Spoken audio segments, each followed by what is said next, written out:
If I had grown up in New York, Paris, or even Montreal, I wouldn't be here today talking to you about insects. But I was raised in the heart of a lush green paradise, an area I would be delighted to take you to. The Quebec I know the best, my home, the Abitibi region. Come with me.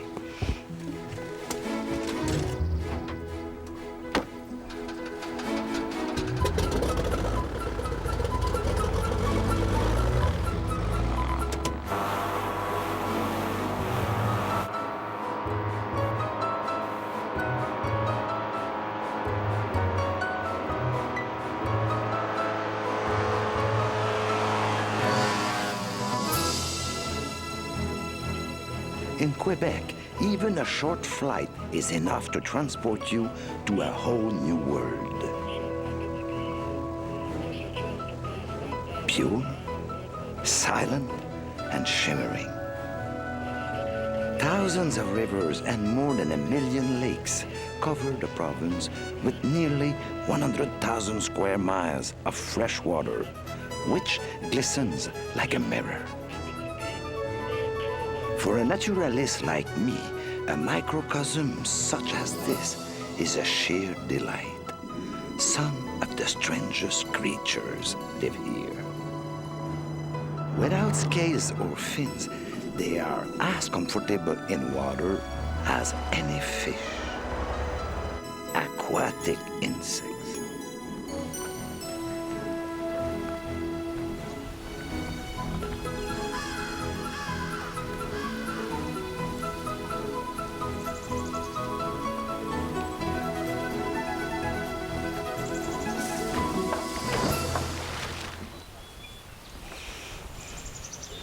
So, what does an entomologist do when arriving in a wonderland such as this? Go fishing, of course, because fishing and entomology go hand in hand. Do you see this little graceful winged beauty? It's dead. That's normal. It's a mayfly. One of these short-lived insects that come in vast swarms in the spring in our villages and that drive fish crazy. These insects are the superstars of fly fishing for trout. In North America, more than 150 different types of mayflies are used for making lures. And these devices work wonders, but only if you know which one to use, and where, and when. It's quite an art, you see.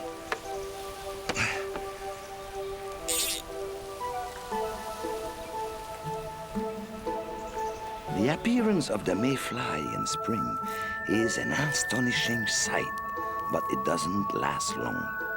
In effect, these insects fly only long enough to complete a courtship dance.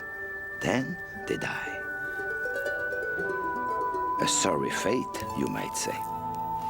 Well, it isn't it really, because, as any trout may tell you, the mayfly lives a double life. Follow me.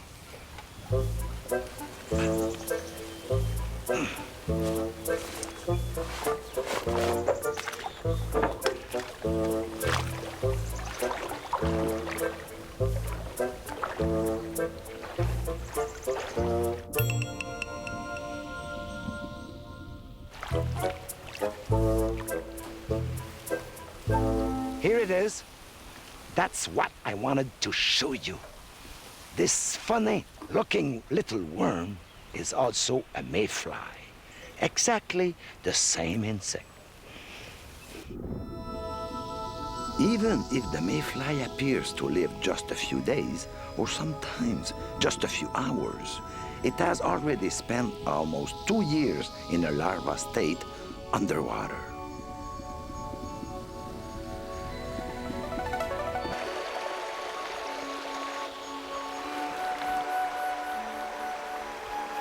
But the mayfly is not the only insect that can do this.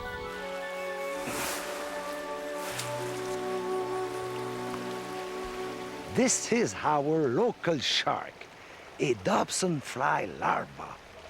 It's molting. Now, observe well these strange filaments on its abdomen. What do you think they are? Well, simply gills. Fish do not hold a monopoly when it comes to having gills. Many aquatic larvae have them too. Whether on the inside or outside, gills allow an insect to draw oxygen from the water. The gills of a Dobson fly look like thorns, but those of other insects come in a variety of surprising shapes and sizes, like this dorsal crest or these three feathers.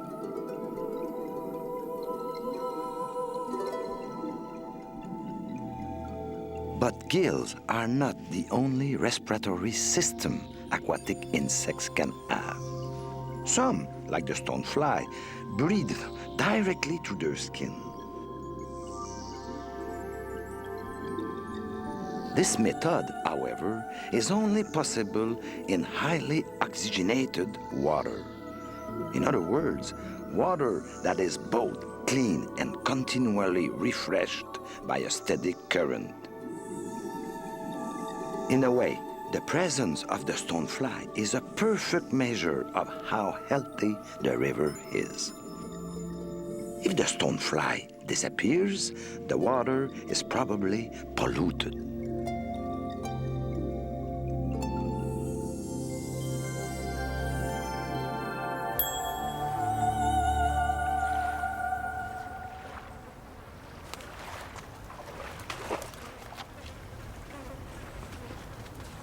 But aquatic larvae that feel right at home just about anywhere also exist. And I even know one which is really intrusive, especially here in Abitibi.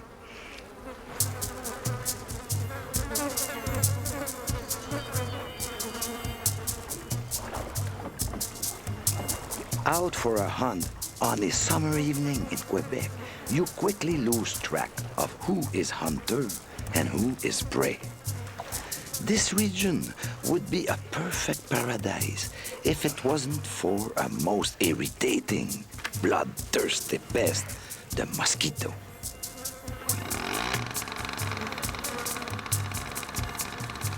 Just a little light will help you appreciate just how massive their yearly invasion can be.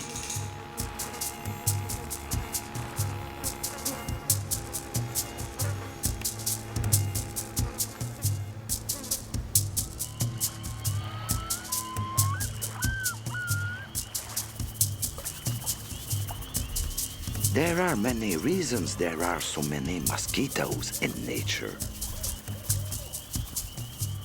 Firstly, their eggs are virtually indestructible. They can survive temperatures below freezing, and in case of a drought, they can remain dormant for several months, only to hatch with the first rain. On top of that, their reproductive cycle is very short. It takes less than a week for their larvae to transform into nymphs. 48 hours later, the first adults will see the light of day. And mosquitoes are not very fussy about where they live. They thrive just as well in plumbing as in clean water, in the rim of a flower pot, or even a wet tire track. Another type of insect is even more resistant and adaptable. It looks like a mosquito, but in fact, it's a water midge.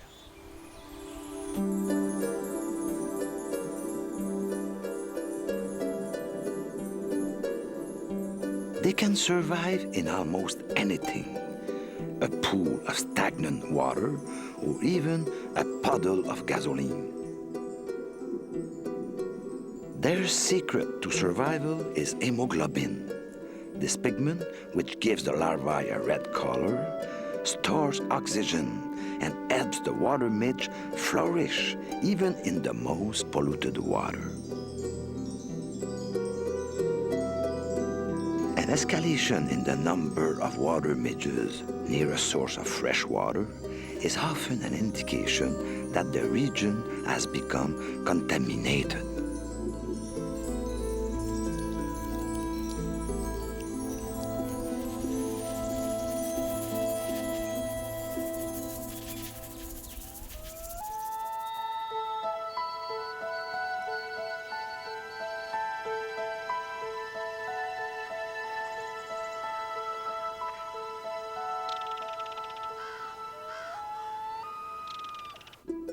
Water is not the exclusive domain of insect larvae.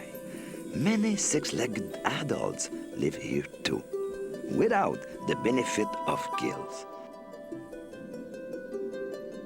How do they breed underwater? Our six-legged divers originally lived on land and only conquered the aquatic world late in their evolution. So they breed just like their landlocked cousins, through air holes or spiracles that line the length of their body and function like nostrils.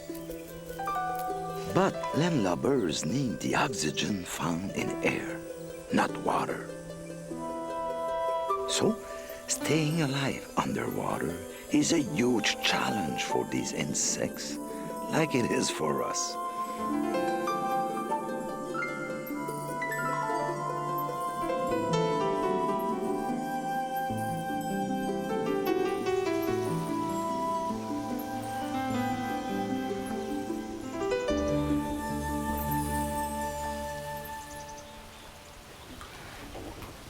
Fins, wetsuit, tank, regulator, mask, and snorkel. Marvelous inventions that will enable me to observe my mermaids in their own element. The invention of the snorkel was actually a crucial step toward realizing our dream of exploring underwater life. Just like it must have been for the ranatra, or water scorpion. It survives thanks to a long tube that protrudes from the end of its body. Just like my mask and snorkel, the siphon connects directly to the spiracles, and when kept above water, allows the creature to breathe. This respiratory system, however, has its limits.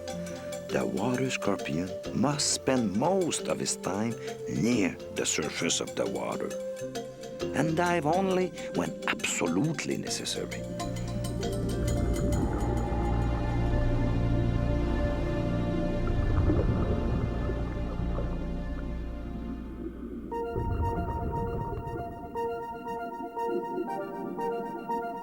One of the largest aquatic insects around is Letoceros, the giant water bug, which can sometimes reach 4 inches in length.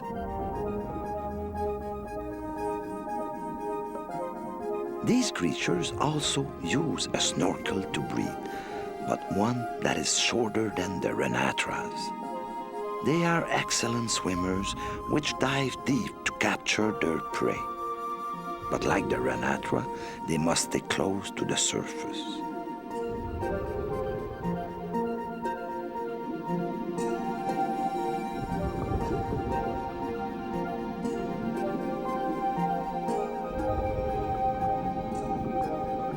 I know exactly what you're thinking.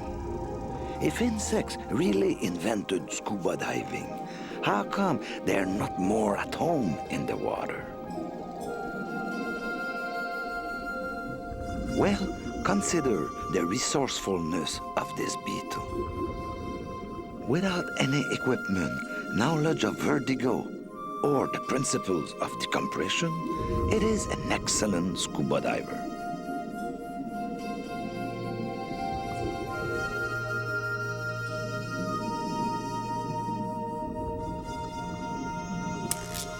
The diving beetle is a close relative of the ground beetle. But this beetle has turned its shell into a wetsuit. Hydrodynamic and lined with a layer of grease, the shell is completely waterproof. Even when the beetle is fully immersed, it stays completely dry. Because water is a lot denser than air, we humans need flippers to move around. This beetle's flippers are truly sophisticated, bordered with a fringe of hairs that straighten out when it rows. The beetle can move around with ease underwater.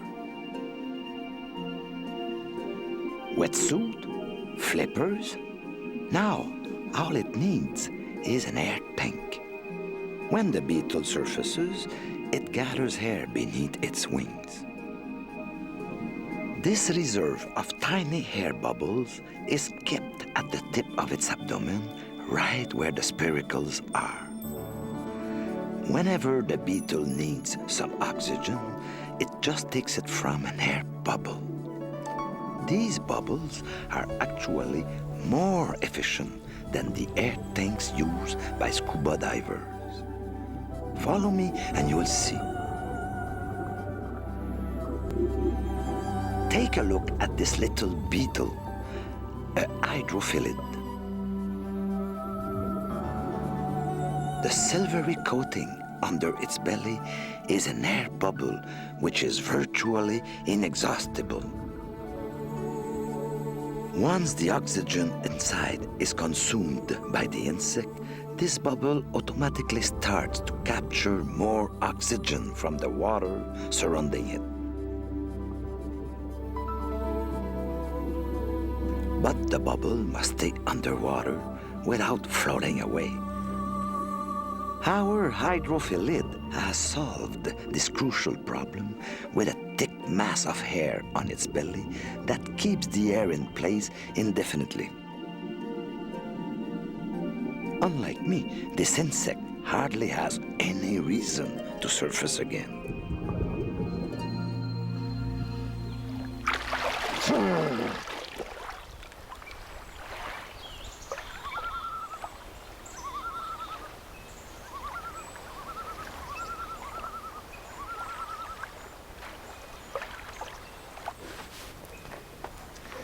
The insect's hairs help them to accomplish many other feats. If you thought that walking on water was a miracle, well, you haven't seen anything yet.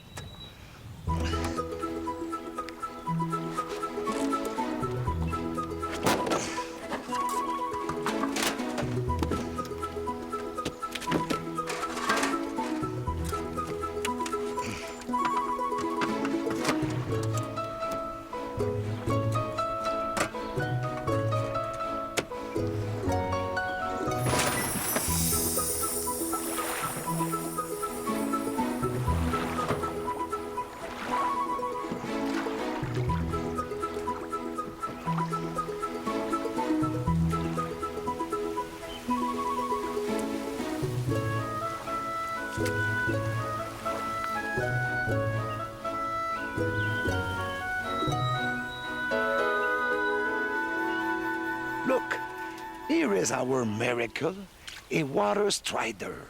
It looks like a cross between an hydroplane and an outrigger canoe. The gerid can skate on top of the water without ever sinking. Like the hydrophilid, the ends of its feet are covered in hair.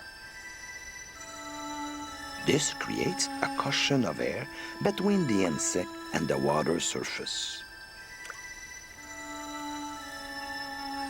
The hair is also covered with oil, which, being lighter than water, helps keep the pond skater from sinking despite its weight. But the hair doesn't only act like a floater, it also helps the gerid detect the slightest ripple on the surface of the water. Like a miniature pirate, it can locate a shipwreck from far away and move in before the capsized victim can save itself or its treasures. Gerids are not the only ones able to read ripples on the surface of the water. These little whirligig beetles can too. Without headlights or beacons, they never collide with other underwater life. They create ripples, which they use like radar. If the ripples return too fast, they know an obstruction lies ahead, and they adjust their path. But they don't just move according to this rhythm. They have two sets of eyes, one for seeing above the water and the other for seeing below. To top that off, these busybodies are perfectly amphibian. They can climb, they can dive, and they can even fly.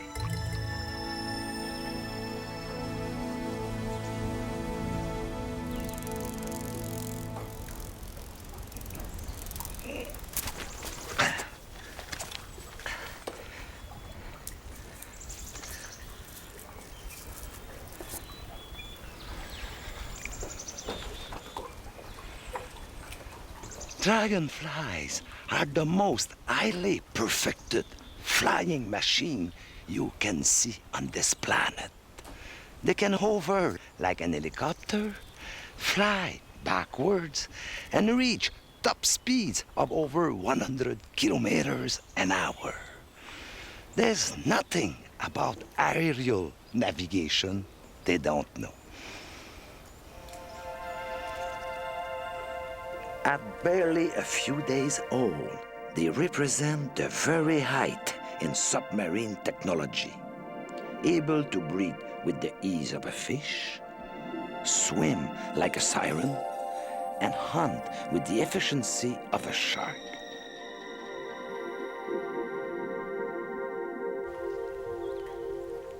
How can the same living creatures take on such different forms in the course of its life?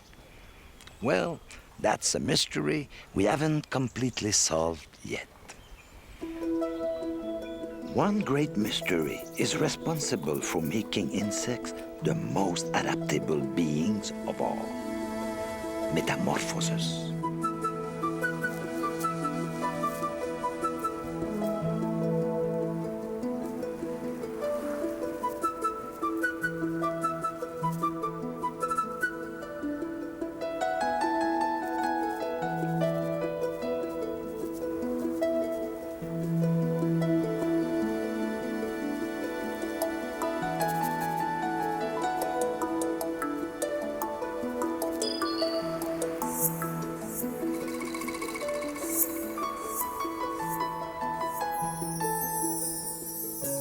And as for us, pitiable land creatures, all we can do is reread the novels of Jules Verne and dream. Maybe one day we too might enjoy the freedom of flight or the comfort of being an insect in water, all without the use of a single piece of technology.